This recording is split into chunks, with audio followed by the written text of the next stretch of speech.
Quand on écoute le message de Jésus dans la Bible, on découvre un Dieu qui nous aime bien au-delà de ce qu'on aurait pu imaginer. Mais on découvre aussi que la situation de l'humanité est extrêmement grave. Nous sommes pires que nous ne pensions l'être. C'est pour ça qu'on a besoin d'être sauvés.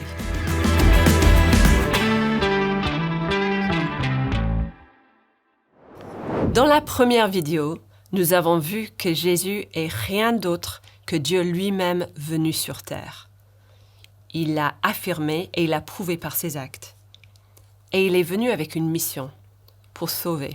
Si vous avez un petit problème à régler, vous employez les moyens adaptés. Vous envoyez un SMS, vous confiez ça au stagiaire.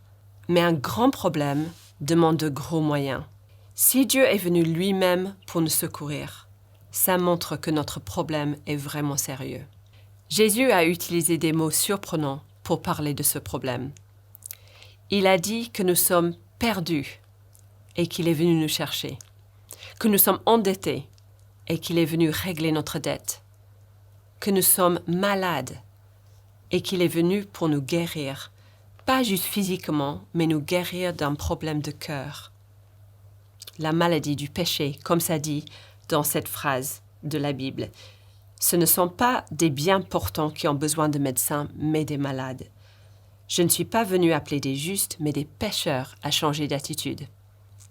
Voilà le mot technique que la Bible emploie pour décrire notre problème, que Jésus utilise souvent, péché. Alors, c'est quoi le péché? Je suis pécheur moi, vous êtes pécheur? C'est quoi exactement le péché? Parfois, on pense qu'il s'agit des personnes vraiment mauvaises, comme Hitler ou des trafiquants de drogue. Ça, c'est les pécheurs. Ou au contraire, on l'utilise pour parler des petits écarts personnels qui ne font du mal à personne. Après tout, on est humain. Les gourmandises, un flirt. Mais dans la bouche de Jésus, on va voir qu'il traite ça ni d'être un problème superficiel, ni que ça parle d'un groupe restreint de personnes. Il y a 3 surprises dans le constat de Jésus. D'abord, que notre problème est avec Dieu. Deuxièmement, que notre problème est profond. Et troisièmement, notre problème est universel. Donc d'abord, notre problème est avec Dieu. Jésus a clairement enseigné que notre problème de base est un problème entre nous et Dieu. C'est un problème vertical. Tous les autres problèmes avec les autres en découlent. Le péché est fondamentalement une offense contre Dieu. Écoutez cette description du péché dans la Bible. Les perfections invisibles de Dieu, sa puissance éternelle et sa divinité, se voient depuis la création du monde. Elles se comprennent par ce qu'il a fait. Ils sont donc inexcusables, puisque tout en connaissant Dieu, ils ne lui ont pas donné la gloire qu'il méritait en tant que Dieu, et ne lui ont pas montré de reconnaissance. Au contraire, ils se sont égarés dans leur raisonnement, et leur cœur sans intelligence a été plongé dans les ténèbres. Selon la Bible, nous sommes sans excuse. Dieu nous a créés et nous a donné ce monde merveilleux qui crie haut et fort sa puissance et sa bonté. Et nous prenons tout ce qu'il nous donne. Et nous ne le remercions pas et nous ne l'honorons pas. Lui à qui tout appartient, lui à qui nous appartenons. Nous étions créés pour admirer, refléter et partager cette gloire, sa perfection, sa bonté. Quel privilège! Pour tourner autour de lui comme les planètes tournent autour du soleil. Pas parce qu'il a besoin de notre adoration, mais parce que c'est juste. Il est parfaitement bon et beau, et il est réellement au centre de l'univers. Imaginez un enfant qui est aimé par ses parents de manière sacrificielle et joyeuse pendant des années. Et puis à l'âge de 18 ans, vide le porte-monnaie de sa mère, claque la porte, change son nom de famille et refuse de répondre au message de son père. C'est un peu ce qu'on a fait avec Dieu. Collectivement et individuellement. C'est un rejet inexcusable qui mène à une rupture entre Dieu et l'humanité. Là où il y avait confiance et adoration, maintenant il n'y a que égoïsme et mépris. Et ce texte nous parle des conséquences de cette rupture. Ils se sont égarés dans leur raisonnement et leur cœur sans intelligence a été plongé dans les ténèbres. Ceci nous mène à la deuxième affirmation de Jésus sur notre problème. Notre problème, à la base, est une rupture entre nous et Dieu. Mais deuxièmement, notre problème est profond. C'est un problème du cœur. Comme un fruit qui ne peut pas être joli à l'extérieur, mais à l'intérieur est pourri, nos cœurs aussi sont pourris. Écoutez Jésus dans l'évangile de Marc. C'est ce qui sort de l'homme qui le rend impur.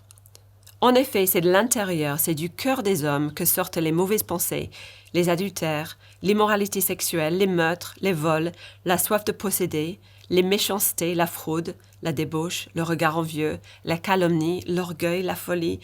Toutes ces choses mauvaises sortent du dedans et rendent l'homme impur. D'habitude, on dit « Si vous me prenez ma carte bancaire, alors vous êtes un voleur. » Mais ici, Jésus dit « C'est parce que vous êtes voleur que vous me prenez la carte bancaire. » Vous voyez la différence? Selon Jésus, toutes ces choses en germe existent déjà dans notre cœur. Toutes ces choses terribles dans la liste et bien d'autres. Coupés de Dieu, nous sommes enclins au mal. Coupés de Dieu, nous sommes capables de tout. Si nous ne sommes pas encore passés à l'acte, c'est probablement par manque d'occasion, ou par peur du regard des autres, ou peur de la loi du pays. Mais l'histoire nous montre que les êtres humains, apparemment respectables, sont capables du pire dans des conditions propices. Comme Jean-Jacques Goldman a chanté « Si j'étais né en 17 à Leidenstadt, sur les ruines d'un champ de bataille, aurais-je été meilleur ou pire que ces gens, si j'avais été allemand ?» Un petit point me semble important. Jésus a dit ces choses dans le contexte d'un conflit avec des personnes religieuses, des gens respectables, des gens pratiquants, engagés. La religion même peut être une manière de faire semblant, de nous rassurer. Mais soyons clairs sur ce point. Ne pensons pas pour un instant que des pratiques, des rituels puissent gérer notre problème de cœur. Donc notre problème est avant tout un problème avec Dieu, c'est un problème profond d'un cœur pourri, mais aussi ce problème est universel. Chaque homme, chaque femme, chaque enfant, nous partageons ce même problème de péché. Voilà une information de la Bible bien succincte. Tous ont péché et sont privés de la gloire de Dieu. C'est comme une cible. Nous étions créés pour partager et connaître et refléter cette gloire de Dieu, sa perfection, sa bonté. Quel privilège! Mais nous ratons la cible, tous et de loin. Alors parfois, on peut se tromper en se comparant aux autres. Dans notre tête, nous avons une espèce de classement avec les meurtriers en bas et Mère Teresa en haut, et nous espérons juste être dans la bonne moitié. Nous ne sommes pas parfaits, certes, mais au moins nous ne sommes pas comme ceux en bas. Le problème, c'est que cette comparaison est ridicule. C'est comme se vanter d'avoir eu 2 sur 20 dans un examen et de regarder avec mépris quelqu'un qui a eu 1,5. Tandis que tous les deux, nous sommes si loin de la cible. Au lieu de regarder autour de nous, nous devons regarder à Jésus-Christ. Il nous montre la cible. Un homme qui a vécu parfaitement en tant qu'homme, qui a reflété cette gloire de Dieu dans sa bonté, dans sa manière de penser, d'agir. Sans faute, 20 sur 20. Si on regarde à lui, on arrête de pinailler sur qui est meilleur et qui est pire. Dieu voit nos cœurs, nos pensées secrètes, et c'est loin d'être glorieux, n'est-ce pas? Tous ont péché et sont privés de la gloire de Dieu. Alors restons sur cette petite phrase de la Bible parce qu'elle nous dit encore une chose. On a vu que notre problème de base, c'est un problème avec Dieu, que c'est un problème profond, que c'est universel. Mais Jésus nous dit aussi que ce problème est éternel. Il y a des conséquences de ce problème du péché, des conséquences éternelles. Tous ont péché et sont privés de la gloire de Dieu. La Bible affirme qu'après la mort, nous allons faire face à la justice de Dieu, celui qu'on a rejeté, celui qui voit et qui pèse toutes nos pensées, tous nos actes. Et sans une intervention pour nous sauver, notre état éternel sera de rester privé de la gloire de Dieu. C'est à la fois un constat de cette cible qu'on n'arrive pas à atteindre, mais en même temps, c'est un constat de la situation dans laquelle on va rester. Jésus est clair sur ce point. Notre péché mérite la colère de Dieu, son jugement. Jésus est l'homme le plus aimant qui n'a jamais existé. Pourtant, c'est lui qui a parlé de l'enfer.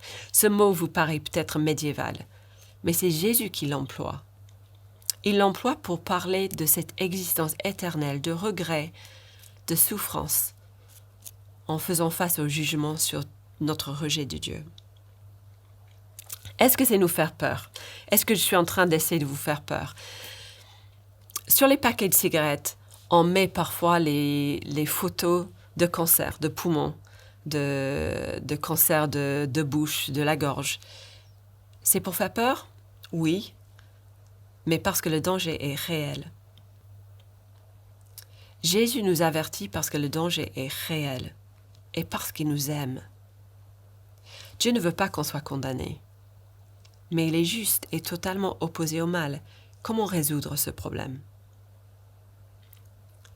La solution ne peut pas venir de nous. Face à un problème, notre réaction est souvent de compenser, distraire, camoufler. On sort le chéquier, on retrousse les manches, on appelle un coach. Ou même on ferme les rideaux, on appelle Deliveroo et on regarde une série en streaming. Peut-être en entendant ce que Jésus dit sur le péché et sur le jugement, on a envie de faire pareil. Soit d'essayer vraiment d'être une meilleure personne, soit d'arrêter d'y penser. Mais il y a une troisième option. On peut regarder notre problème en face, écouter, essayer de mieux comprendre et avec humilité reconnaître qu'on ne peut rien faire pour régler ce problème.